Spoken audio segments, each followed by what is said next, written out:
9 বছরের বালক দাঁড়ায় বলে, বাদশা যদি অনুমতি দেন আমি আপনার প্রশ্নের জবাব দিব। বাদশা হারুন রশিদ তিনি একদিন রাস্তার রাজপ্রাসাদে অনেক বড় বড় আলেমরে দাওয়াত দিলেন। উলামায়ে কেরামের কাফেলা চলে আসলেন হারুন রশিদের রাজপ্রাসাদে, সুন্দর মেহমানের আপ্যায়নের ব্যবস্থা করলেন।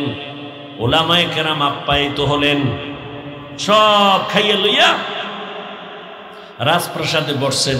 বাদশা হারুন রশিদ শুধু রাষ্ট্রের নেতা না, আল্লাহর প্রিয় একজন বুজুর্গ মান্দা। তো আলেম বুঝি গায়, এই হুজুরেরা কেমন খাইলেন? আলহামদুলিল্লাহ। মেহমানদারি ঠিকঠাক হয়েছে? বলে আলহামদুলিল্লাহ। তো আপনাদের ডাকছি, জিগাইবেন না কেন ডাকছি? জি বাদশা মহারাজ, কেন ডাকছেন? কয় বেশি আমার একটা জিনিস জানার জন্য ডাকছি। কি?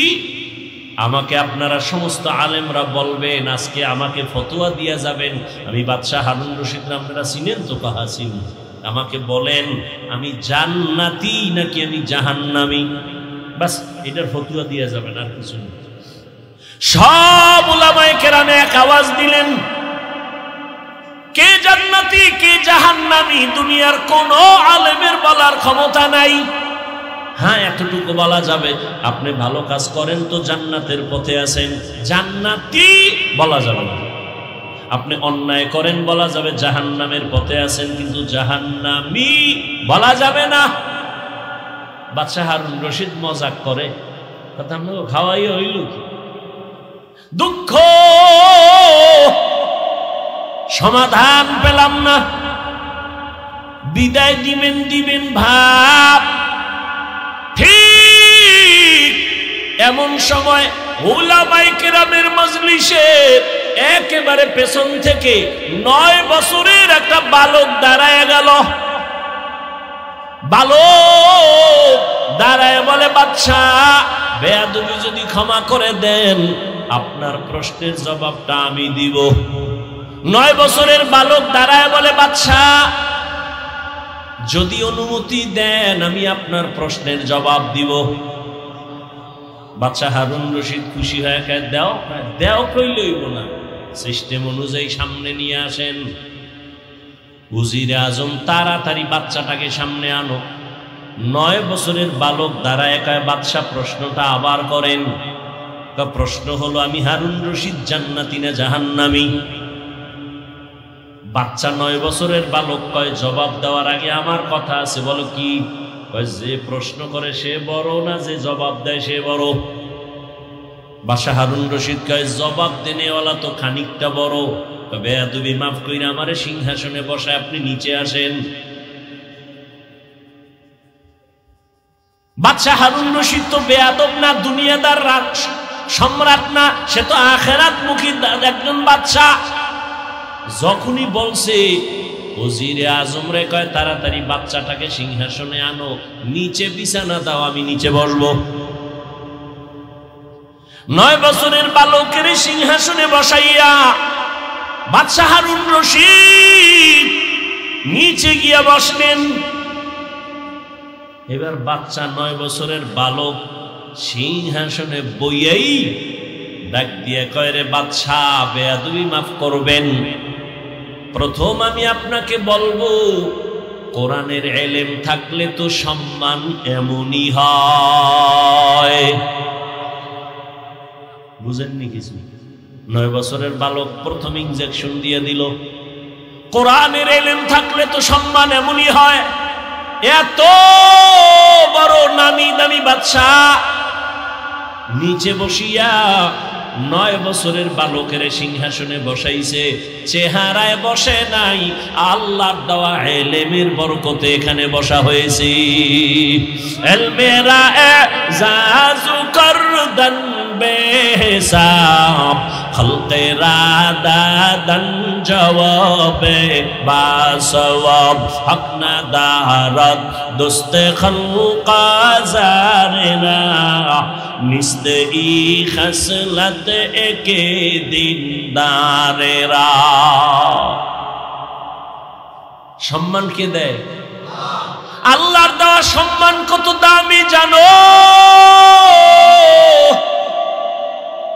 চেয়ারম্যানের চেয়ারের মেয়াদ শেষ, এমপির মেয়াদ শেষ, মন্ত্রীর মেয়াদ শেষ, কিন্তু কোরআনওয়ালাদের চেয়ারের কোনো মেয়াদই নাই।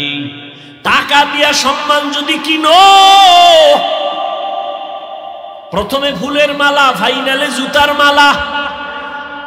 আর আমার আল্লাহ যদি সম্মান দেয়, দুনিয়ায় বাদশাহ, পরকালেও বাদশাহ। यहाँ हम सब मुसाफिर दिल ना लगा,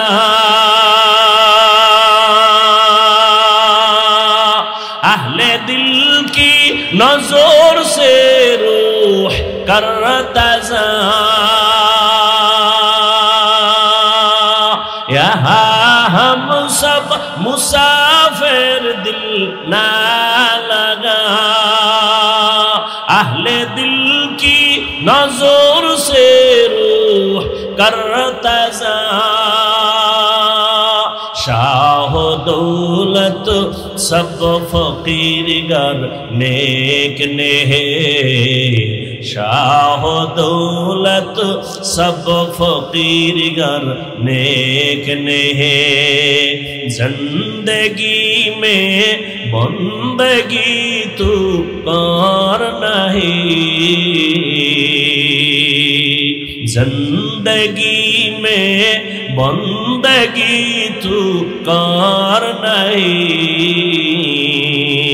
जिंदगी में बंदगी शर्मिंदा है, जिंदगी में बंदगी शर्मिंदा है, जिंदगी में बंदगी कुन बंदगी, बंदगी बे जिंदगी शर्मिंदगी। এরে আমার কলিজার যুবক বাবারা, ও বৃদ্ধ বাবাজি, ও পর্দার আড়ালের মা বোনেরা, 9 বছরের বালক সিংহাসনে বসিয়াই ভাষণ দিয়া দিল, এলেমের সম্মান তো এমনই হয়। আল্লাহ এলেমের কারণে আল্লাহ সম্মান দিছে। আমার চেহারা টেকনাফের চেয়ারে বসায় নাই, যত সম্মান আমার আল্লাহর দেওয়া, আর কারো দেওয়া না। সম্মান দিছে কে? আল্লাহ সম্মান দিছেন। এই কারণে হাজারো মানুষ খাওয়ার চিন্তা নাই, ঘুমের চিন্তা নাই, বসার চিন্তা নাই, যে যেখানে আছে ওইভাবেই আছে, কিং কর্তব্য বিমূঢ় হয়ে আছে, কোথায় কোনো খেয়াল নাই, কই বাড়ি, কই গাড়ি, কই টাকা, কই খাওন, কোনো চিন্তাই মাথায় চাপে না, শুধু বয়ান শুনতেছে। এটা বাবার দেওয়া না, আমার আল্লাহ তাআলার দেওয়া।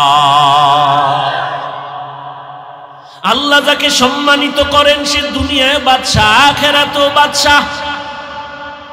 এরে নবীর আশিক, ওই 9 বছরের বালক এবার ডাক দিয়ে কয়, বাদশাহ আপনি প্রশ্নটা আবার করেন। বলে, আমি বাদশাহ হারুন রশিদ, বলো জান্নাতি নাকি জাহান্নামী?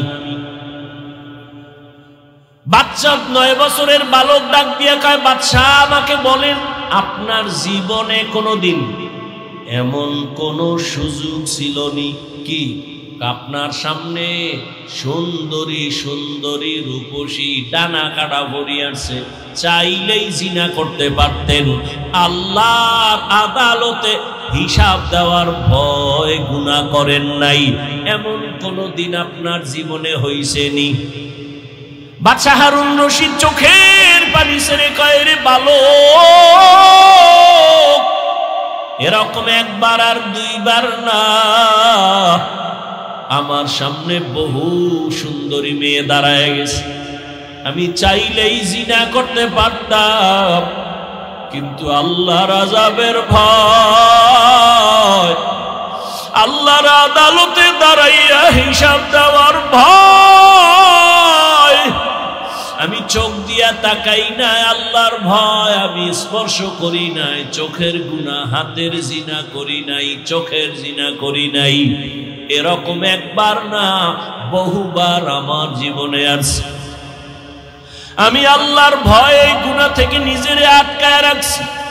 ও আমার কলিজার যুবক, দুইটা পায়ে হাত রাইখা বলি রে বাবা, জীবনে তো রাতের বেলা মোবাইলে জিনা কম করলা না, আর কত রাত জিনা করলে তোমার আশা পূরণ হবে, তারপরে তওবা করবা। ও আমার কলিজার যুবক বাবারা, মনে চাইছে পার্কে পার্কে দৌড়াবা, দৌড়াইছো, এখন কি তওবা করবা না? জীবনে কত মেয়ের জীবনের উপরে হামলা করেছো, আরো কত জীবন তুমি ওই পথে চলার পরে আশা পূরণ হবে, তারপরে তুমি তওবা করবা। এখনো দুটো পায়ে হাত রেখে বলি ফিরিয়া যাও। ভয় লাগে কোন দিন জানো, 2004-এর মতো ইন্দোনেশিয়ার সুনামি শুরু হয়ে যায়, কক্সেস বাজারের সাগর কোন সময় যেন গরম হয়ে যায়। ওরে ইন্দোনেশিয়ায় এই পরিমাণ গুনাহ চলতেছিল সমুদ্রের পারে। 2004-এর ইতিহাস পড়ো, ওই সব বাড়ি গাড়ি ধ্বংস হয়ে গেল। এখনো তাকাইয়া দেখ, ওই আমেরিকার বলিউড আর হলিউডের গোষ্ঠী যেখানে থাকে, এই আগুন নিভছে, এই ফেসবুকের গোলামেরা নিভছে। আল্লাহ দেখাইতেছে যে আমেরিকার আঙ্গুলের ইশারায় গোটা দুনিয়া চলে। আজকে আল্লাহ পাক ওদের মাথার উপরে আগুন লাগায় দিছে, ওর 14 গোষ্ঠীর ক্ষমতা নাই ওই আগুনকে নিয়ন্ত্রণ করবে। ও আল্লাহর বান্দারা, আমার তো ভয় লাগে, আল্লাহর কসম করে বলি, আমি দিল থেকে বলি, কক্সেস বাজারে যখনই ঢুকি আমার ভয়। আল্লাহ যদি একটু ইশারা দিয়ে দেয় এই সমুদ্র গরম হয়ে যা, ঘুমের মধ্যে দেখবি কক্সবাজার জেলা সুদ্ধা সাগরের তলে চলে যাবে। শরীয়তপুরের নড়িয়া থানার মানুষ ঘুমায় রইছে, ওই নদী আইসা বাড়ি সুদ্ধা পানির তলে, মানুষ ছিল ঘুমের ভেতরে, সব চলে গেল, গ্রামকে গ্রাম পানির নিচে চলে গেল। ও যুবক, ও বিদ্যু বাবাজি, ও পর্দার আড়ালের মা, একটা ঘরের মধ্যে 4টা-5টা রুম, এক রুমে ছেলে ঘুমায়, আর এক রুমে মাইয়া ঘুমায়, আর এক রুমে বাপ মা ঘুমায়। প্রত্যেকটা রুমে রুমে মোবাইলের জেনা চলে, মাইয়াও মোবাইল দিয়া জেনা, সারা রাত কবিরা গুনাহ দেখে, ছেলেটাও তার রুমের মধ্যে কবিরা গুনাহ দেখে মোবাইল দিয়া, ওদিকে তার মা বাবাও মোবাইল চালায়। মনে হয় যেন এত গুনাহ চলতেছে ঘরে ঘরে, ঘুমের মধ্যে ঠাডা পড়বে, ঘুম থেকে উঠা দেখবে তার চেহারাটা বানর হয়ে গেছে। এই গজব কেন আসে না? মুহাম্মদের উম্মত হওয়ার কারণে আসে না। চিনলি না রে বাবা সেই রহমতের নবী আমার? বাদশা হারুন রশিদ কাঁদে আর কয়, বালক, আমি চাইলেই জিনা করতে পারতাম, কিন্তু আমি আল্লাহর আযাবের ভয়, একবার আর দুইবার না বহুবার আমি এই সুযোগ পাইয়াও গুনাহ করি নাই। 9 বছরের বালক ডাক দিয়া কয়, আমি চ্যালেঞ্জ দিয়া গেলাম, আপনি বিনা হিসাবে জান্নাতি। ওলামায়ে কেরাম সব দাঁড়ায় গেল, এই বালক, আমরা সব আলেম ওলামারা এই সিদ্ধান্ত দিতে পারি নাই কে জান্নাতি কে জাহান্নামী। 9 বছরের বালক, তুমি কেমনে বলেছো বাদশা হারুন রশিদ জান্নাতি? 9 বছরের বালক ডাক দিয়া কয়, থামো, আমি দলিল দিব কোরআন শরীফ থেকে নাও, কোরআনের দলিল নাও। আল্লাহ কোরআনে ওয়াদা করেছেন, ওয়া আম্মা মান খাফা মাকামা রাব্বিহি ওয়া নাহান নাফসা আনিল হাওয়া ফা ইন্নাল জান্নাতা হিয়াল মাওয়া। যারা আল্লাহর আদালতে হিসাবের ভয়ে গুনাহ থেকে নিজেকে বাঁচাইয়া রাখবে, আল্লাহ ওয়াদা করেন নিশ্চয়ই আমি তাকে জান্নাত দিব বিনা হিসাবে। আলেমরা চুপ হয়ে গেল। এবার খুঁজলো যে এই 9 বছরের বালক এই যে কথা বলছে, এখন তার কথায় মনে হয় আমরা এতগুলো আলেম তার সামনে দুর্বল, এই বাচ্চাটা মনে হয় সবল, সাধারণ কোনো বালক না। ইতিহাস নাও ছেলেটাকে খুঁজতে খুঁজতে খুঁজতে খুঁজতে ঠিকানা নিয়ে দেখে এটা সাধারণ কোনো বালক না, ভবিষ্যৎ জমানার ইমাম হবে ইমাম শাফিঈ রাহমাতুল্লাহ আলাইহি। ও আমার পর্দার আড়ালের মা বোনেরা, ও আমার যুবক বাবারা, পাও দুইটা ধরিয়া বলি আর কত নামাজ ছাইরা মাওলার থেকে দূরে যাইবা? কোন দিন মরণ হবে জানা নাই। ইদানিং কালে যত লাশ দেখি সব যুবক আর সুস্থ মানুষ। গাড়ির নিচে যুবকের লাশ, পানির নিচে যুবকের লাশ, করোনার ভেতরে যুবকের লাশ, ছাত্র জনতার আন্দোলনে যুবকের লাশ, ঘুমের বিছানায় লাশ পড়ে আছে যুবকের। কয়দিন আর বাহাদুরি করবা?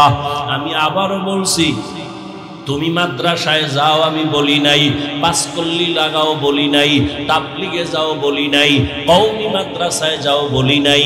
আমি বলছি তুমি স্কুলে পড়ো, আলহামদুলিল্লাহ দোয়া করে গেলাম। তুমি কলেজে পড়ো, পড়ো, চাকরি করো, ব্যবসা করো, তুমি ইঞ্জিনিয়ার হও, ব্যবসায়ী হও, চাকরিজীবী হও, ডাক্তার হও, দাবি আমার একটা, বেয়াদব হইবা না। মা বাবারে কষ্ট দিয়া বরদোয়া নিও না, কপাল পুড়ে যাবে। শিক্ষকের সাথে বেয়াদবি করে কষ্ট দিয়া বরদোয়া নিও না, জীবন নষ্ট হয়ে যাবে। বহু শিক্ষিত ছেলেদের দেখি রাস্তায় ল্যাংটা ঘুরে পাগল হইয়া ইংলিশে কথা কয়, আরবিতে কথা কয়। পাগল আবার ইংলিশ কয় কেন? ভেবে দেখলাম না আসলে এটা পাগল হওয়ার আগে ভালো ছাত্র ছিল, বেয়াদবি করার কারণে বরদোয়া লাগছে তো পাগল হয়ে গেছে। এরকম নাই? ও আল্লাহর বান্দারা, এবার একটু চোখ বুলাইয়া দেখো, তোমার মতো যুবক জীবনে মাদ্রাসায় পড়ে নাই, আলিফ বা তাও শিখে নাই, স্কুলে পড়ে, কলেজে পড়ে, চাকরি করে, ব্যবসা করে, তোমার মতো যুবক 5 ওয়াক্ত নামাজ পড়ে নেওয়ালা আসেনি। তোমার পায়ে হাত বিবেকের প্রশ্ন করো, তুমি কেন পারো না? আমি বলে গেলাম অবশ্যই তোমার কপালে কারো অভিশাপ লাগছে, কারণ তোমার মতো যুবক র্যাব আর্মি পুলিশ বিডিআরের চাকরি করে, নামাজ পড়ে, তুমি কেন পারো না? তোমার মতো যুবক নদীর মধ্যে মাছ ধরে, নামাজ ছাড়ে না, রাস্তায় গাড়ি চালায়, নামাজ ছাড়ে না, বলো তুমি কেন পারো না? অবশ্যই তোমার কপালে অভিশাপ লাগছে, কারো বরদোয়া লাগছে, না হয় এইরকম পোড়া কপাল হইতে পারো না। তোমার মতো যুবক ডাক্তার, প্রফেসর, ইঞ্জিনিয়ার, 5 বেলার নামাজি অভাব নাই, তুমি কেন পারবা না রে বাবা? ও পর্দার আড়ালের আম্মা জানেরা, আপনাদের কারণেই তো সন্তান ভালো হওয়ার আশা করা যায়, কারণ গাছ ভালো হলে ফল ভালো হবে, মা বাবার আদর্শ ভালো হলে সন্তান ভালো হবে। এই দুনিয়ায় যত ভালো সন্তান আছে মায়ের অবদানের কারণে। এরে আম্মা জান, এ কারণেই তো আপনাদের সম্মান। আপনারা নবীদের মায়ের মতো মা, সাহাবায়ে কেরামদের মায়ের মতো মা, আপনারা খাদিজা রাদিয়াল্লাহু আনহার মতো নারী, ফাতিমা রাদিয়াল্লাহু আনহার মতো দামি নারী, আয়েশা রাদিয়াল্লাহু আনহার মতো দামি নারী। এরে আম্মা জান, আপনার মতো কত মা বোনেরা এখনো আছে বেপরদায় চলে না, কখনো তারা নামাজ ছাড়ে না, কখনো স্বামীর মাল নষ্ট করে না, মোবাইলে সময় নষ্ট কোনো পারবেন না। এখনো সময় আছে, তওবা করেন, আর বেপরদায় চলবেন না, নামাজ ছাড়বেন না, স্বামীর মাল খেয়ানত করবেন না, মোবাইলে সময় নষ্ট করবেন না। সন্তানটাকে আদর্শ ডাক্তার বানাবেন, আদোওয়ালা ইঞ্জিনিয়ার বানাবেন, আদোওয়ালা প্রফেসর বানায় যাবেন, আপনার জীবনটাও ধন্য হয়ে যাবে। এখনো সময় আছে তওবা করার। ও আমার বাবাজিরা, যুবক বাবারা, এখনো সময় আছে, তওবা করো। মনে মনে আল্লাহকে বলো, হে আল্লাহ, জীবনে তো কম দাড়ি কাটি নাই, নামাজ কম সারি নাই, বেপরদায় কম চলি নাই, মানুষের ক্ষতি কম করি নাই, আজকে থেকে তওবা করলাম।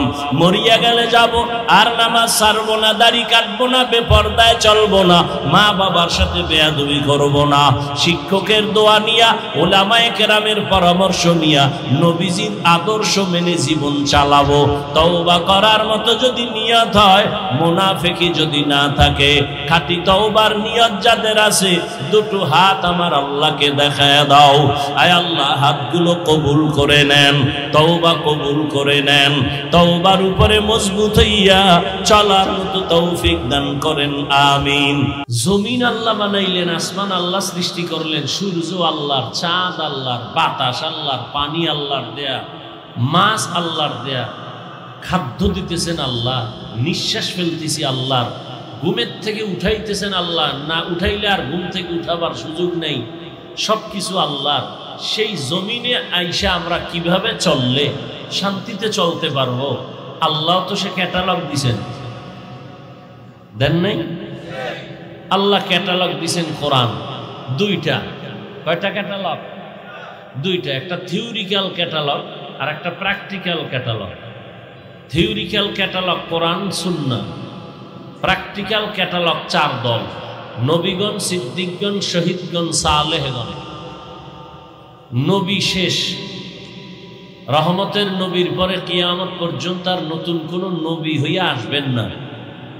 কিয়ামত পর্যন্ত যারা থাকবেন এরা প্র্যাকটিক্যাল ক্যাটালগ।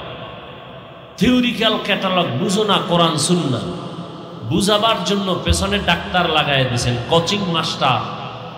এরা কোরআন সুন্নাহ ধরে ধরে ধরে ধরে বুঝাবে, এইভাবে নামাজ পড়ো, এইভাবে জিকির করো, এভাবে চললেই তোমার পরিবারে শান্তি, তোমার ঘরে শান্তি, বাহিরে শান্তি, সমাজে শান্তি, দোকানে শান্তি। ঠিক যারা এগুলো মেনে চলতেছে তারা আজ পর্যন্ত তারা শান্তিতে আছে, সম্মানও আছে। যত অশান্তিতে আছে যারা আল্লাহর দেওয়া ক্যাটালগ মানে না, তারা কি চোখের সামনে দেখতেছেন সব, এরপরও মানতেছেন না। কারণ কি? কয় টাকার লোভে বইরা দাড়ি কাটছেন? এই যুবকেরা, কার পিছনে ঘুরিয়া নামাজ ছাড়ছো? কি পাওয়ার আশায়? একটা টিনের ঘর পাবা? কিসের জন্য তুমি কার পেছনে ঘুরে নামাজ ছাড়ছো? তবে লিখে রাখো, যার পিছনে ঘুরে নামাজ বাদ দিছো সে কে? সে তোমার স্বার্থপর দুশ্মন। স্বার্থে আঘাত লাগলে দল থেকে নাম কাটবে না, লিখে রাখ, তোর কল্লা কেটে ফেলবে, লিখে রাখ। স্বার্থে আঘাত লাগলে দল থেকে নাম কাটবে, কথা হয় না, কি কাটবে? কল্লা কাটবে, লিখে রাখ ভালো করে। সোনার বাংলার রাজনীতি লিখে রাখো ভালো করে। শত্রু তোমাকে মারবে না, তুমি যার পিছনে যৌবন খরচ করতেছো, যার পিছনে ঘাম ছুটাইতেছো, সেই তোমাকে মারার জন্য ছুরি ধারাচ্ছে, রেডি দেখো। আমি বানায় বলতেছি, এই আকাম চলে না? চলে না? সত্য কথাটা মানেন আর না মানেন, আমি প্রথমেই বলছি, অন্তত স্বীকার করেন যে হ্যাঁ আকাম চলে। আওয়ামী লীগের মানুষ মারার জন্য অন্য দল দরকার নাই, বিএনপির লোক সাইজ করার জন্য অন্য দল লাগবে না তো। ওই ভাগে একটু কম পড়লে এরাই লেগে যাবে। এখানে জামাতের লোক গিয়ে এখন মারার দরকার নাই, আন্দোলনের লোক গিয়ে মারার দরকার নাই, তাবলিগলার মারার দরকার নাই, কারণ সব স্বার্থপর ধান্দাবাজ। ধান্দায় কম পড়লি রেডি, এটার সাইজ করে সাগরে ভাসায় দাও, কারণ আমার ভাগে কম পড়তেছে ওর কারণে, ওরে মাইনাস করো। এগুলো চলে না। তোমার বেলায় চলবে কিনা এর কোনো নিষেধাজ্ঞার কোনো গ্যারান্টি আছে? এই জন্য আমি মাঝে মাঝে কই, তাড়াতাড়ি মরতে যদি চাও, অসম্মান হইয়া, ইজ্জত নিয়ে না, বেইজ্জতি হয়ে যদি দ্রুত মরতে চাও, চান্দাবাজি ধান্দাবাজিতে রাজনীতিতে যাও, আর না হয় ডবল বিয়া করো, ইজ্জত হারায় তাড়াতাড়ি মরবা। কথা যা কই মনে রাখো। আল্লাহ হেদায়াত দান করেন। রাগ করতেছেন? বেয়াদবি ক্ষমা চাইছি, আবারও ক্ষমা চাইলাম, লাগলে আরো চাই। কাউকে আঘাত করা আমার মাকসাদ না। এ সমাজে শান্তি আসুক। আপনারা কিভাবে ভাবেন যে ইসলাম এত দুর্বল? ওলামায়ে কেরাম ওয়াজ করবে আখিরাত নিয়ে। কেন? মানুষের জীবনের শুরু থেকে কিয়ামত পর্যন্ত সব বিষয়ের সমাধান দিয়ে আল্লাহ কোরআন দিয়েছেন। আপনি সমাধান অন্যদিকে খুঁজেন কেন? কোরআন তো এমন একটা কিতাব যার কোনো সংশোধনী নাই। সংবিধান করছে একদল, আর একদল কেটার পুইরা ফালা নতুন সংবিধান কর। আল্লাহর সংবিধান তো কলম ধরার কারো সাহস নাই। যে চিন্তা করবে পাল্টাবো, ওর দিমাগ নষ্ট হয়ে যাবে। এটা মানেন না কেন? এখানে তো কোনো দলীয় মাস্তানি চলে না। কোরআন তো এমন এক সংবিধান যেটা মানলে হিন্দুও শান্তিতে থাকবে, খ্রিস্টান শান্তিতে থাকবে, ইহুদিরা শান্তিতে থাকবে, বৌদ্ধরা শান্তিতে থাকবে, তাবলিগ শান্তিতে থাকবে, পীর সাহেবরা শান্তিতে থাকবে, গরিব শান্তিতে থাকবে, ধনীরাও শান্তিতে থাকবে। বৈষম্য ঠিক হয়ে যাবে কোরআন মানলে। এর বাইরে চললে খুনাখুনি হবে, রক্তারক্তি হবে, কিয়ামত পর্যন্ত সমাধান হবে না। চাপাবাজি করবা, এই চাপাবাজি করতে করতে বুড়া হয়ে যাবা, আজরাইলে ধাক্কা দিয়ে ফালায় দিবে। এভাবে জীবন চলবে, শান্তির চেহারা দেখা লাগবে না। শান্তি কি বিল্ডিং? কি লাভ হবে 10 তলা বিল্ডিং এর মাস্তানি করে যদি বিল্ডিং সাইরা জঙ্গলে ঘুমান লাগে? এই বিল্ডিং এর মাস্তানি করে লাভ আছে? সুইস ব্যাংকে টাকা রাইখা মাস্তানি করে লাভ কি যদি 14 গোষ্ঠী খাইতেই না পারে? এর সে টিনের ঘর আলারা ভালো, যেহেনে রাইত হেনে খাই। আলু ভর্তা দিয়ে খাই ঘুম, ট্যাবলেট লাগে না, খাওয়ারও রুচি কমে না, ঘুম এনেরও টেনশন নেই। 3 প্লেট দেবা, দেখবা বিসমিল্লাহ ছাড়া নাই, রুচির কোনো ঔষধ নাই। কবি একটা কাঁচা মরিচ দে, দেখবে 3 প্লেট শেষ। কি আর কপাল যাবো পুড়ছে, ওগো খাওয়ানোর অভাব নাই, কিন্তু রেড সিগন্যাল লাগানো। আল্লাহ চোখের সামনে দেখাইতেছেন এগুলো, আমাকে কপাল খারাপ দেখাও বুঝি না, অন্ধ হয়ে গেছে। আল্লাহ হেদায়াত দান করেন। কারে গালি দেন? এটা কোন থানা? হ্যাঁ, টেকনাফের মানুষ। কারে গালি দেন? আপনি আকাম কম করেননি, আপনার মাইয়াটা ঠিক মতো পর্দা করেনি, আপনার ছেলে পর্দা করেনি, আপনি ঠিক মতো নামাজ পড়েননি, আপনি হালাল রিজিক নিয়ে চলেননি, কামাই করেন হারাম, মাইয়া পোলারে খাওয়াইয়া রক্ত নাপাক করে ফেলছেন। আপনি যদি মক্কার ঘরে ঢুইকেও দোয়া করেন, আল্লাহ মাইয়া পোলা যেন আমার কথা শুনে, হারাম খোর মাইয়া পোলা বাপমার খেদমত করবে না, লিখে রাখো। আর তোমার লাভবাইকও কবুল হবে না। এই টেকনাফের মুসলমান, লিখে রাখো,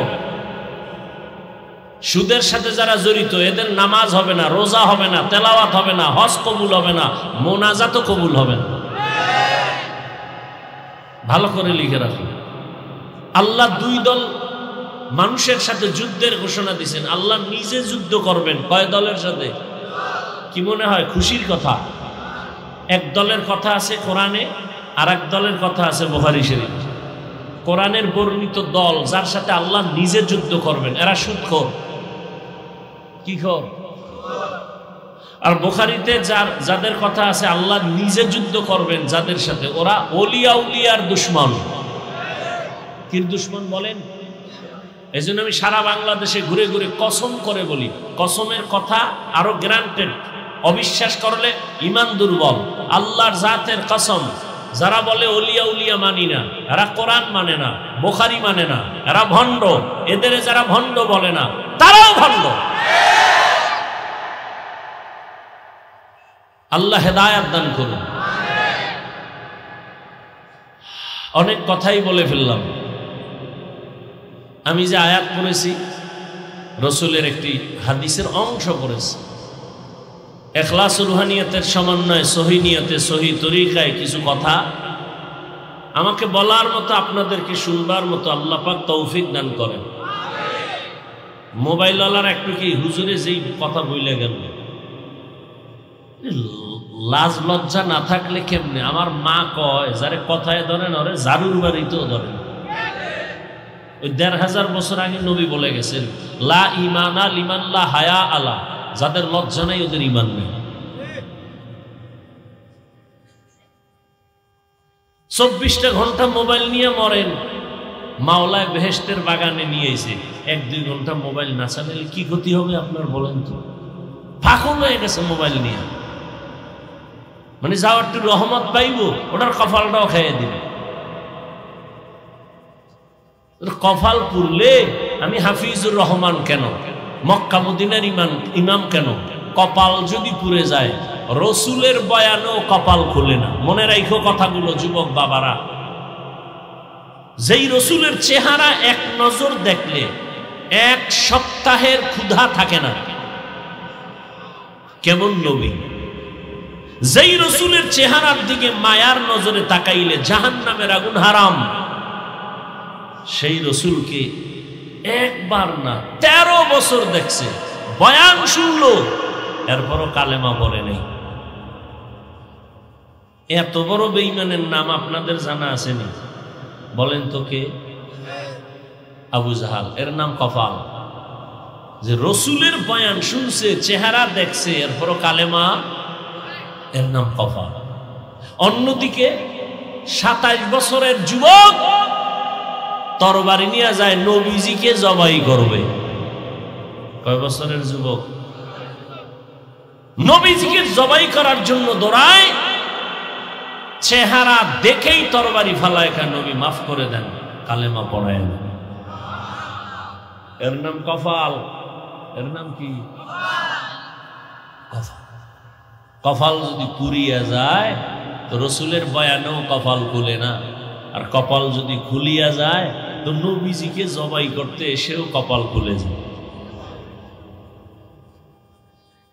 আপনাদের এই প্রোগ্রামের বয়ান প্রচারণা বহু আগের থেকে চলতেছে, অনেকে আসার নিয়ত করে আসতে পারে নাই, আর একদল আসছে ঠিক কপাল খারাপ, বেহেশতের এই প্যান্ডেলের মাঝখানে ঢুকতে পারে নাই, কপাল খারাপ। এরা কোথায়? মহিলা প্যান্ডেল তাওয়াফ করে, আর এই চিল্লাবা, এখানে চিল্লা চিল্লির কোনো ওয়াজ আমি করি না। হ্যাঁ, চিল্লাবা, চিল্লানোর জায়গা আছে আলাদা, আওয়াজটা জমা রাখো, এটা কামে লাগবে। আওয়াজ বহু দামি জিনিস। মুসলমানের অস্ত্র নাই, বাড়ি নেই, সব ফকির নিয়ে আমরা, এরপর সব অস্ত্রধারী টাকাওয়ালা, সব দুনিয়ার বেঈমানরা আমাদের নিরস্ত্র মুসলমানকে ভয় পায়। কেন? আমাদের আওয়াজের দাম আছে। আমাদের আওয়াজের কি আছে? দাম আছে। আওয়াজ এখানে না, আবার ডাক আসবে, জালেমের বিরুদ্ধে যুদ্ধ করা লাগবে, ওই ডাকে আওয়াজ দিতে হবে। এই জন্য রিজার্ভ রাখো, এখানে ঠান্ডা মাথায় কথা শুনো, শুধু সময় নষ্ট করো না। আল্লাহ, রাস্তাঘাটে ঘুরে, দোকানপাটে ঘুরে, আর তাজা তাজা কবিরা গুনাহ করে নাই? ওয়াজ উপলক্ষে মার্কেট কেন? 2-4 ঘন্টা ওয়াজ শুনবেন, এখানে আবার কিসের মার্কেট? আবার সেই মার্কেটে খেলনার দোকান কেন, বেলুনের দোকান কেন? সেখানে বেপর্দা নারী ঢুকবে কেন, পুরুষ ঢুকবে কেন? এই নগদ তাজা কবিরা গুনার দায়ভার কে নিবে? এখানে না, সারা বাংলাদেশের হালাতেই, সব জায়গায় ওয়াজ এখন ফ্যাশন হয়ে গেছে। আমাদের বক্তাদের ওয়াজ করা পেশা, শ্রোতাদের বয়ান শোনা নেশা। এই যে এত লোক রাস্তায় ঘুরবে আর পারবে, ও অনেক লোক, লাভ কি যদি ফজরে মসজিদ খালি থাকে? যে এত লোক এখানে, অধিকাংশ ফজর পড়ে নাই, জহুর পড়ে নাই, আসর পড়ে নাই, মাগরিব পড়ে নাই, এশাও পড়ে নাই। এরকম আশিক রাসূল এখানে কেউ নাই? কত বড় বেয়াদব, এরপরও কয় নামাজ না পড়লে কি হবে, দিল পরিষ্কার। এরকম বেয়াদব আছে। আল্লাহ হেদায়েত দান করুন।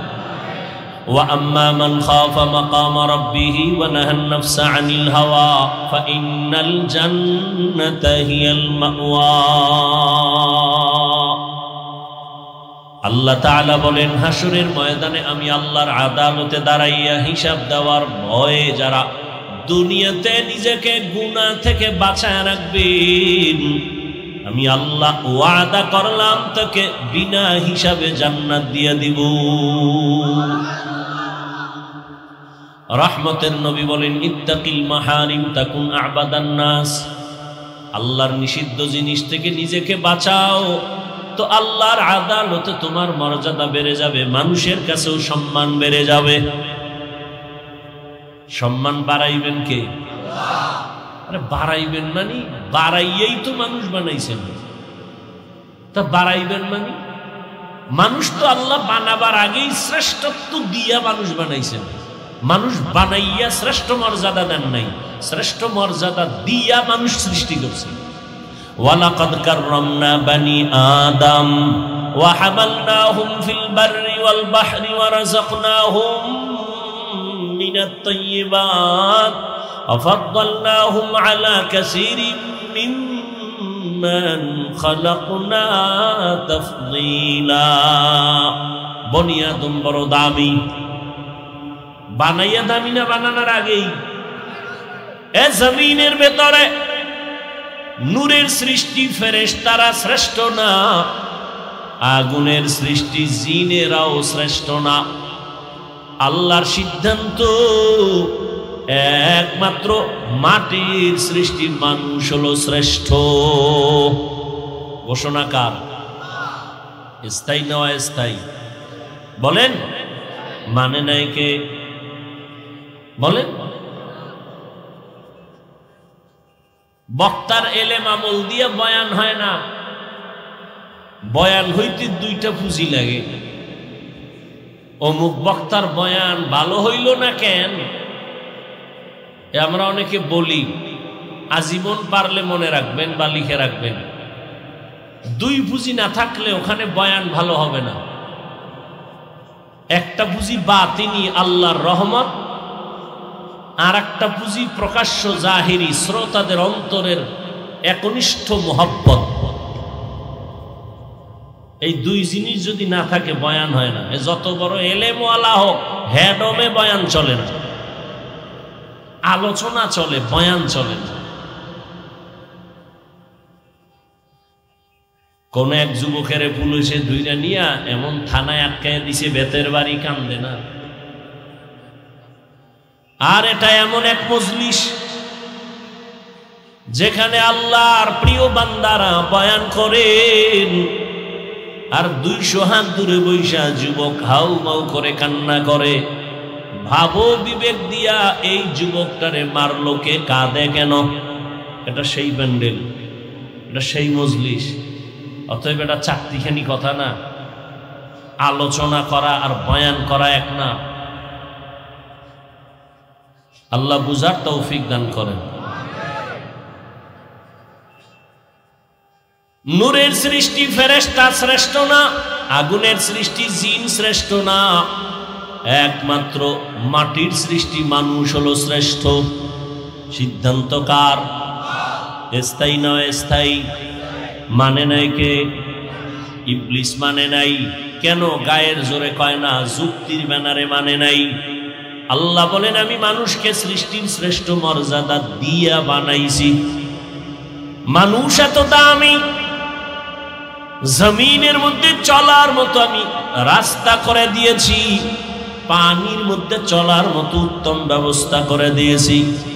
সেই লোহা পানির মধ্যে ছেড়ে দিলে নিচে যায়, ডুবে যায়। মানুষের মেধা খাটাইয়া ওই মানুষ ওই লোহা দিয়া স্টিমার বানাইয়া সমুদ্রের ভেতরে চলে, এক দেশ থেকে ভিন্ন দেশে যায়। আমি আল্লাহ এই মানুষের জন্য উত্তম খানার আয়োজন করেছি। গর্তের পিপিলিকার খানাও আমি দেই, উড়ন্ত পাখির পেটের খানাটাও আমি দেই। সমুদ্রের ভেতরে হাজারো কোটি কোটি কোটি ধরনের মাছ, এগুলোর খানাও আমি আল্লাহ দেই। জঙ্গলের প্রাণী আছে হাজার হাজারের খানাও আমি দেই, মানুষের খানাও আমি দেই। তবে মানুষের খানার মতো সুস্বাদু, মজাদার, পিওর, হালাল খানা জমিনে আর কাউকে দেওয়া হয় না। মানুষ ভাত খাবা, চাল কাবারে দিয়ে দিছি যাতে ক্ষতি না হয়। রুটি খাবা, গমটা কাবারে ঢুকায় দিছি যাতে তোমার ক্ষতি না হয়। তুমি তরমুজ খাবা, কাবারে ঢুকাইয়া দিছি। তুমি আপেল খাবা, কাবার করা। আমি আল্লাহ পাক গোশত খাবা, তাও কাবার দিয়ে দিছি, পশমের কাবার। সব খানা কাবার দিলাম। মাছগুলো খাইবা, সেখানেও কাবার লাগাই দিছি।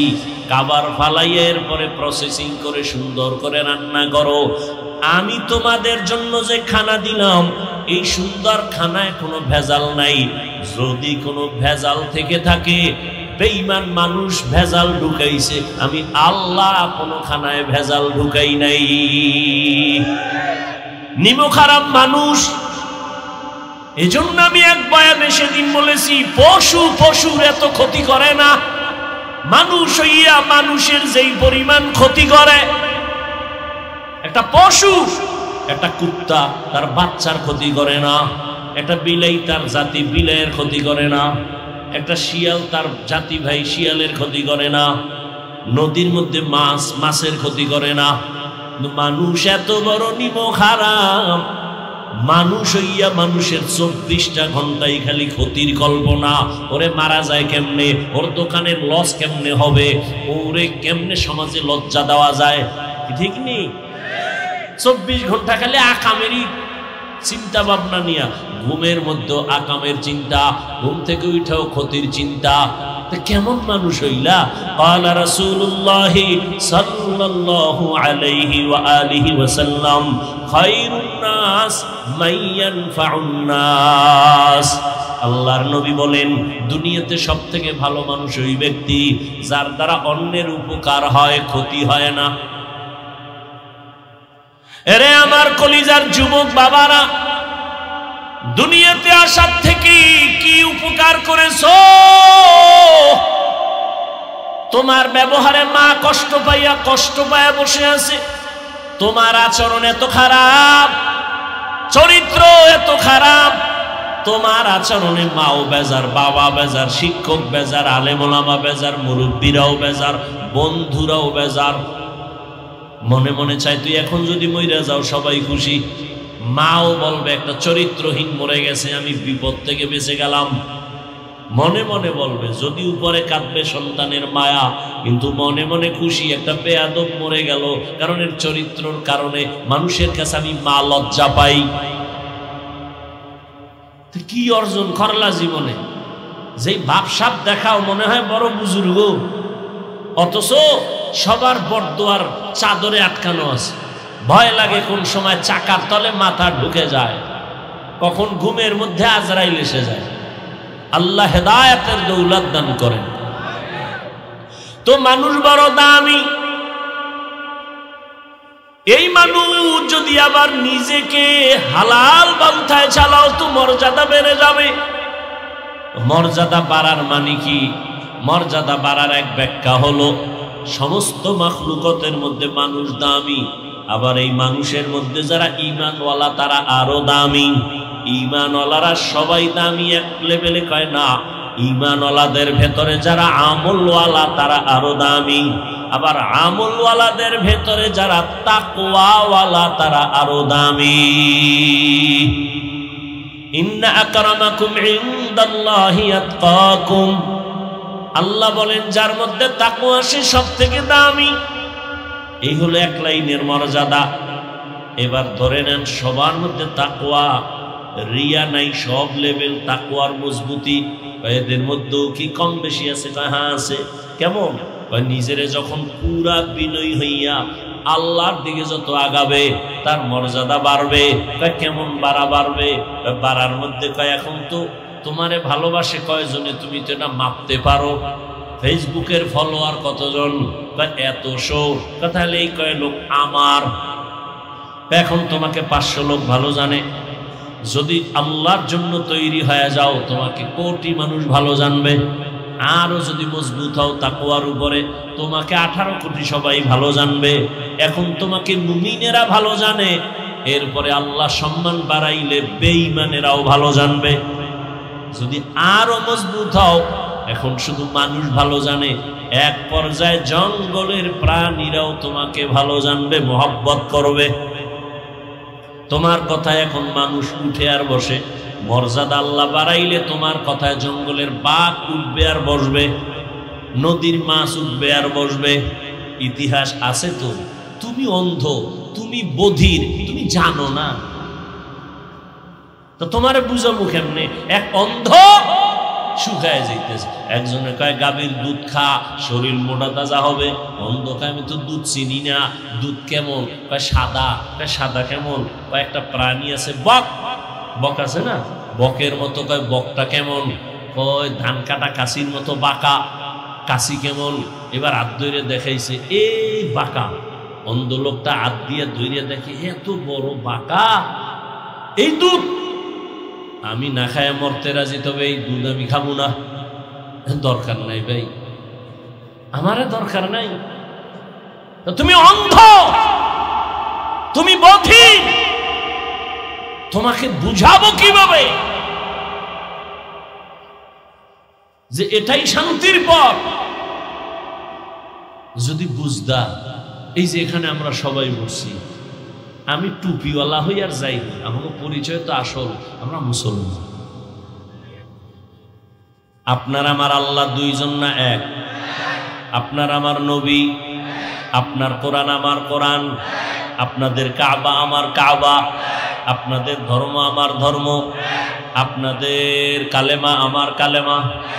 দুনিয়াতে আসছি সিস্টেম এক। বিদায় বেলা কাফনের সংখ্যা 3টা, তাও এক। মহিলাদের 5টা এক। কালার হবে আলাদা। কি হবে? কি কালার? কালার নিয়েও কিলেখিলি চলে, চলে না? কে সাদা, কে কালো, কে সবুজ, এ নিয়েও কিলেখিলি। কাফনের কালারও এক, কবরের সাইজও এক, কবরের মধ্যে প্রশ্ন 3টা, তাও এক। কে ধনী, কে গরিব, কে আলেম, কে আলেম না, সবার বেলায় প্রশ্ন এক। কাফন এক, কালার এক, কবরের সাইজ এক, আল্লাহ এক, নবী এক, কোরআন এক, কাবা এক, ধর্ম এক, কালেমা এক। কি তাহলে আপনাদের বয়ান করবো কেন? বয়ান তো করবো হিন্দুদেরকে, যারা আল্লাহ চিনে না, কোরআন চিনে না, ইসলাম বুঝে না। বয়ান তো খ্রিস্টানদের করব, আপনাদের কেন বয়ান করব? আপনারা তো কোরআন বুঝেন, ইসলাম বুঝেন, আল্লাহ চিনেন, নবী চিনেন, কারণ কি? অথচ ওদেরকে বয়ান করার টাইম কই? 12 মাস আপনাদের পেছনে ঘুরতে ঘুরতে ঘুরতে ঘুরতে অল্প বয়সে অসুস্থ। শুধু কি আমি একা? হাজার হাজার আলেম আপনাদের পেছনে সময় দেয়। তাবলীগওয়ালাদের মেহনত, পীর মাশায়েখের মেহনত, বক্তাদের মেহনত, জুমার খতিব ইমামদের মেহনত, হাজারো আলেমের মেহনত, এরপরও ফলাফল জিরো। সে আগের সুদখোর এখনো সুদ খায়, আগের ঘুষখোর এখনো ঘুষ খায়। করোনার মতো গজব দিয়েও বাঙালির ঘাড় সোজা করতে পারে না, এখনো তেরা, এখনো আলেমের গালি দেয়। এরকম বেয়াদব নাই? বড় দুঃখ। বয়ান করব বিধর্মী কি আপনাকে কেন বয়ান? অথচ আপনাকে এত বয়ানের পরেও বুঝলাম না কি হলো। আমি মুসলমান, টুপি খুলতে চাই না, আর আপনি কেমন ভিআইপি মুসলমান যে টুপি দিতেই চান না। আমি দাড়ি কাটলে লজ্জা পাই, আপনি কেমন ভিআইপি মুসলমান যে দাড়ি রাখতে লজ্জা পান। আমি নামাজ না পড়লে লজ্জা পাই, আর আপনি কেমন মুসলমান যে নামাজ পড়তে গেলে লজ্জা পান। আপনি কেমন মুসলমান বুঝি না। কে আপনারা ভুলে আছেন না আমরা ভুলে আছি? ও আমার যুবক বাবারা, যদি বলো হাফিজ ভাই তোমরা ভুলে আসো আমরা ঠিক, তাহলে কোরআন হাদিস থেকে দলিল দেখায়া দাও বাস্তবে। আমি এখন দাড়ি কেটে ফেলবো, নামাজ বাদ দিয়া তোমার লাইনে প্যান্ট শার্ট টাই লাগায় নাচ গান শুরু করবো। আর যদি বলো না না আপনারা উলামায়ে কেরাম সঠিক লাইনে আছেন, আমরা শয়তানের ধোকায় পড়ে ভুলে আছি, তাহলে আমি বিনয়ের সাথে বলবো পা দুটো আগায় দাও। আমি পায়ে হাত রেখে বলবো আর দাড়ি কেটে আমার নবীরে কষ্ট দিও না, নামাজ সারিয়ে আমার আল্লাহকে কষ্ট দিও না রে বাবা।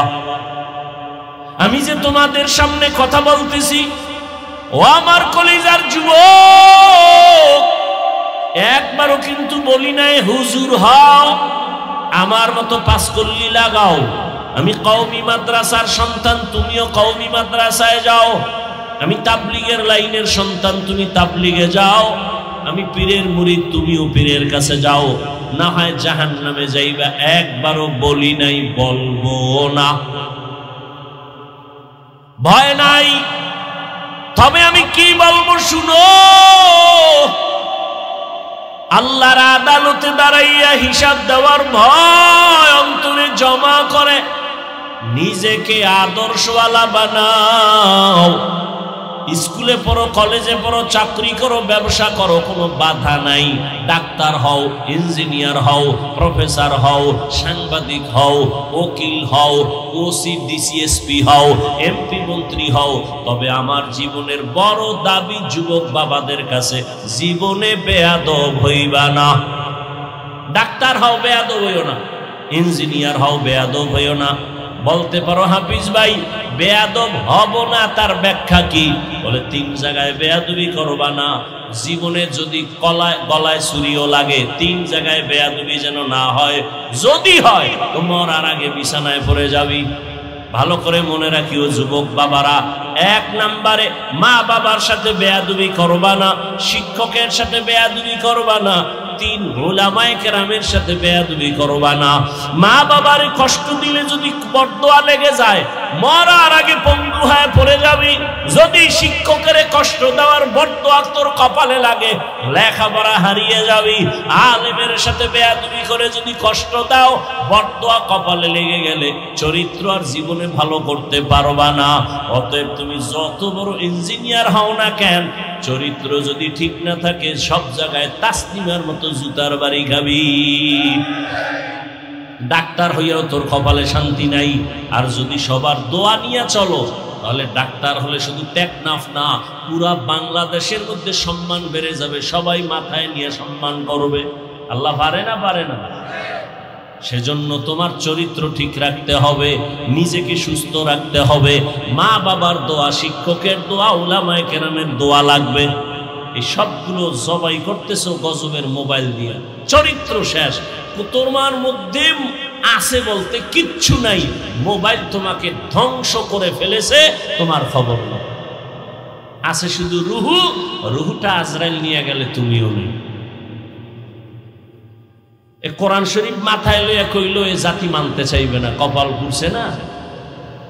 ওর মা ছাড়তে রাজি, মোবাইল ছাড়বে না। বাপ ছাড়তে রাজি, মোবাইল ছাড়বে না। খানা ছাড়বে, মোবাইল ছাড়বে না। ওর কপালে এমন পড়া পুড়ছে।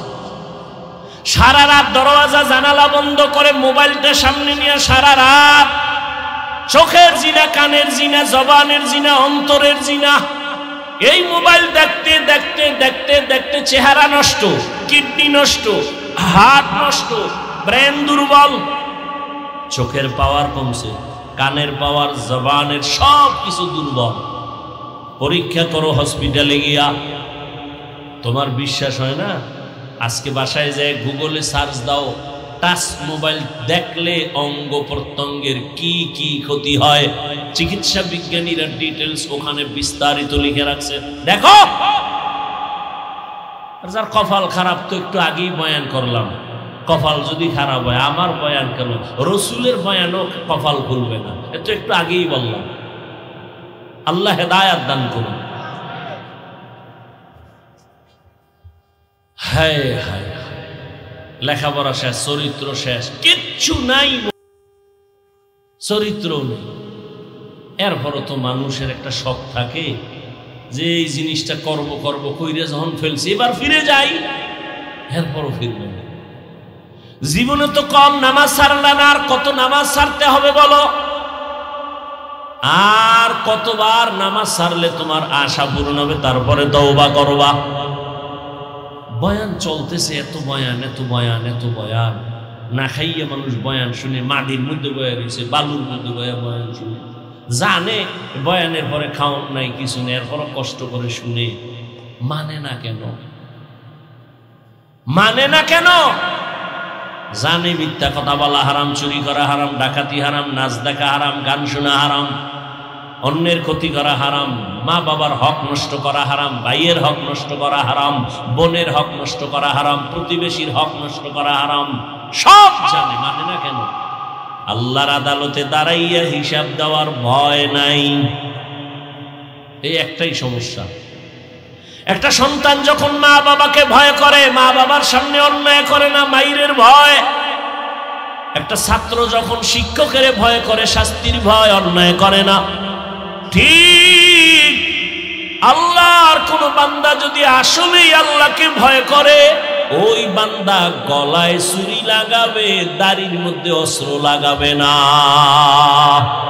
হর কে দারত খৌফে হক দর দিল মাদাম জন্নতুল মাওয়া দেহত রামাকাম জুজবা হক চি জে মখাজ ইনসোজা ফজলে উ আমস্তে দর জুমলা জাহা।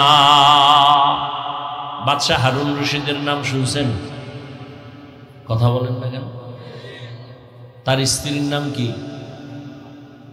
খবর নেই, দুনিয়ার সব জানে।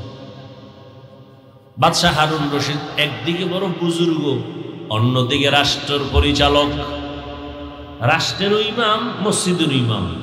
নেতা তো এমনই হওয়া উচিত, রাষ্ট্রের ইমামতি করবে, নামাজের ইমামতি করবে। কি আমগর নেতা খাতা এরম নেই। এগো রাষ্ট্রবাদ দিয়ে ইমামতিতে দিলে দেখবেন সেজদার থেকে নাই। কি আল্লাহ হেদায়াত দান করুন।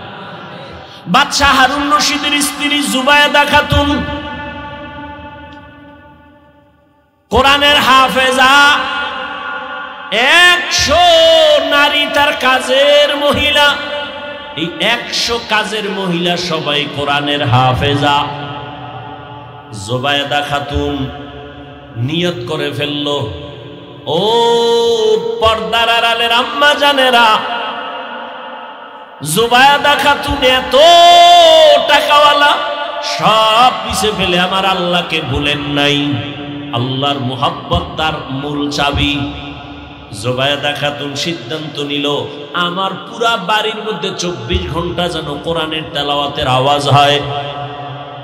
তো 100 মহিলা কোরআনে হাফেজা ভাগ করে দিল, তুমি আধা ঘন্টা কোরআন পড়ো, এরপরে কাজে নামো। তুমি 20 মিনিট কোরআন পড়ো, তারপরে কাজে নামবা। এরপরে আর এক মহিলা, তুমি 20 মিনিট কোরআন পড়ো, তারপরে কাজে নামো। এমন ভাবে শিডিউল করে দিছে, 24টা ঘন্টা জুবায়েদা খাতুনের বাড়ি শুধু তেলাওয়াতের আওয়াজ। আমাদের আম্মাজানরা কি পরিমাণ করে, আপনারা কি পরিমাণ করেন? আমরাই করি না। সারাটা বছর একটা খতম দিতে পারি না, কপাল কত খারাপ। অনেক কপাল পোড়ার ঘরে কোরআন শরীফ আছে, বছর বছর হয়ে গেল, জীবনে কইলাও দেখে নাই ভেতরটা কেমন। ওদিকে আর এক দল আল্লাহর বান্দারা কাটা খায় লবণের ছিটা দিয়া কয়, কোরআনের অর্থ না যাই না পড়লে লাভ নাই। এমনি তো নাচনেওয়ালা বুড়ি, আরো যদি পায় ঢোলের বাড়ি। এমনি কোরআন পড়ে না, এখন সুযোগ আর একটা পাইছে, অর্থ না যাই না পড়লে লাভ নাই, ঘর থেকে কোরআন নামা, তাড়াতাড়ি দূরে সরা, এটি পারি না, বরদোয়া নিয়ে লাভ নাই, নামা ঘর থেকে। কি উপকারটা করছে? এই জন্য বললাম, ও টেকনাফের মুসলমান, ইসলামের ক্ষতি ইহুদি, খ্রিস্টান, হিন্দু, বৌদ্ধ কি করেছে? ইসলামের ক্ষতি আমার দেশে ইসলামওয়ালারা বেশি করেছে। প্রত্যেকটা পদে পদে ইসলামের ক্ষতি হিন্দু করেনি, ইহুদি করেনি, খ্রিস্টান করেনি, বৌদ্ধরা করেনি, নামদারি মুসলমান মুনাফেকেরা করেছে, এখনো করতেছে। আমি আপনাদের পাও ধরে ধরে ধরে ধরে বুঝায় বুঝায় বয়ান করি, বেশি বেশি আমল করবেন। আর একদল আল্লাহর বান্দারা কয় বেশি আমল লাগে না। কই যাবেন আপনারা? কোন তো আমি আপনাদের পায়ে ধরে বলি আমল করেন। দুনিয়াতে যারা লাভবান হয়েছে শুধু মূল ডিউটি করে লাভবান হয় নাই, সবাই ওভার ডিউটি করে লাভবান হয়েছে। কি ডিউটি? Over duty. ঠিক আখিরাতের লাইনে যারা দামি হবে, মূল ডিউটি করে দামি হবে না, ওভার ডিউটি করার কারণে দামি হয়ে যাবে। 5 বেলার নামাজ পড়া মূল ডিউটি, ফরজ। ইশরাক আওয়াবিন চাষ তাহাজ্জুদের নামাজ ওভার ডিউটি নফল। ফরজি পড়ে না, নফল দিয়ে কি করবে? শুনে রাখেন, বলে গেলাম আপনারা না বেশি বেশি হাদিস কন, আমি হাদিস বলে যাই, লিখে রাখেন। কিয়ামতের ময়দানে ফরজ আমলের ত্রুটি পূরণ হবে নফলের আমল দিয়ে। আপনি নফলই নাই তো কেমনে পূরণ করবেন ফরজের ঘাটতি? কোন ধান্দায় পড়ে আছেন আল্লাহই ভালো জানেন। রাসূলের স্পষ্ট হাদিস, দুনিয়াতে ফরজ আমল যা করি ত্রুটি যুক্ত, এগুলোর ঘাটতি পূরণ করতে লাগবে নফল আমল। নফলের খবর নেই। আল্লাহ হেদায়েত দান করুন। আপনি বলেন আমল লাগে না, আর আমি চ্যালেঞ্জ দিয়ে বয়ান করি সারা দেশে, আল্লাহ মানুষ বানাইছে নই আমল করার জন্য। আর আপনি কানে হেডফোন লাগায়া বয়ান শুনেন, হেডফোন লাগায়া লেকচার শুনেন, আমল লাগে না। আর আমি পাও ধরে সারা দেশে বয়ান করি, আল্লাহ মানুষ বানাইছেনি আমলের পরীক্ষার জন্য। শুনেন আয়াত, আল্লাযী খালাকাল মাউতা ওয়াল হায়াতা লিয়াবলুয়াকুম আইয়ুকুম আহসানু আমালা। আল্লাহ মানুষ বানাবার একমাত্র কারণ আল্লাহ পাক পরীক্ষা করে যাচাই করে দেখবে কারা উত্তম আমল করে। ফরজ আমলের ত্রুটিগুলো মুক্ত হবে নফল আমলের দ্বারা। রহমতের নবী আমার সারা রাত, আজকেও গাড়িতে বৈশা বৈশা রাসূলের হাদিস দেখলাম, তাহাজ্জুদের ফজিলতের হাদিস দেখলাম। রহমতের নবীর ফরজ নামাজের থেকে সব থেকে লাগাতার একটা আমল ছিল তাহাজ্জুদের আমল। এটা দেখতে দেখতে পাইলাম, যদি নবী কোনো অসুস্থতার কারণে রাত্রে তাহাজ্জুদ পড়তে পারতেন না, জোহরের নামাজের আগে তাহাজ্জুদ পড়ে ফেলতেন, তাহাজ্জুদের কাজা করে ফেলতেন। আর আপনার কে ধান্দায় ফালায় খায় আমল লাগে না? আল্লাহ হেদায়েত দান করুন। এত ফিতনা ধর্ম নিয়া, ইসলাম নিয়া এই বাংলাদেশে যা ভাষা নাই বলা।